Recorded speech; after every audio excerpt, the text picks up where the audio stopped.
So our cities today are growing so rapidly, with over 50% of the world's population already living in urban environments.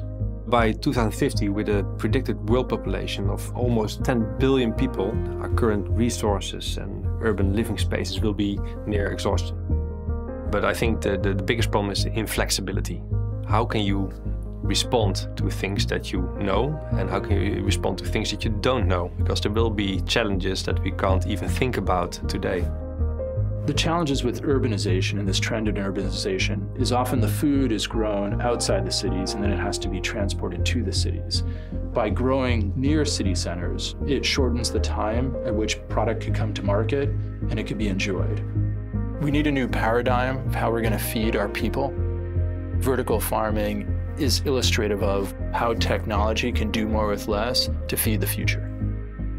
I think if you look at technological development, as it progresses, it opens up more opportunities. I think it's sometimes hard to see the source of innovation because it's fraught with problems in the beginning. But if there's a niche or such an innovation can latch onto and provide commercial relevance to, then they can really grow out to become a disruptor of a market. I think we have to reinvent our cities. And we can do that to add new skills to it. And these skills can be green skills, to make them more sustainable, or it can be smart cities, where we can add all this kind of intelligence to our cities. But also can be that we can start using the water, because your water gives us a kind of flexibility that's incredible. And you can start moving elements, buildings, parks, elements from one city to another city.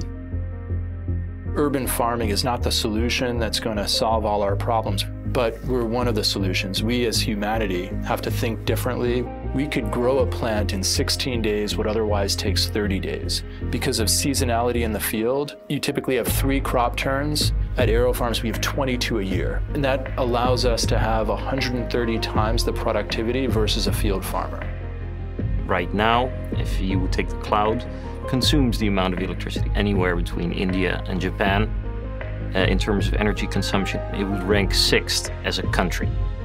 So that's an issue that we need to address. The first thing that you should do is use the things that you have more sparingly, so in a more efficient way. Neuralize does that by placing these servers into homes. We can actually heat homes for free as of the residual heat that these servers produce, whilst avoiding the cost of a data center entirely. And if you look at urbanization, having reliable electricity grids, fiber to the home, all these things are instrumental to making Neuralize succeed and would not have actually happened without urbanization. In a normal city, you try to answer the things you see around you, the questions that are around you. We have to build in flexibility. We have to create a city that can respond immediately to new things, and not within 2 years, 5 years, or 10 years, but can respond within weeks. The key to overcoming the next challenge, and the one after that, is being open to the inevitability of change and taking action not only to survive it, but to thrive on it.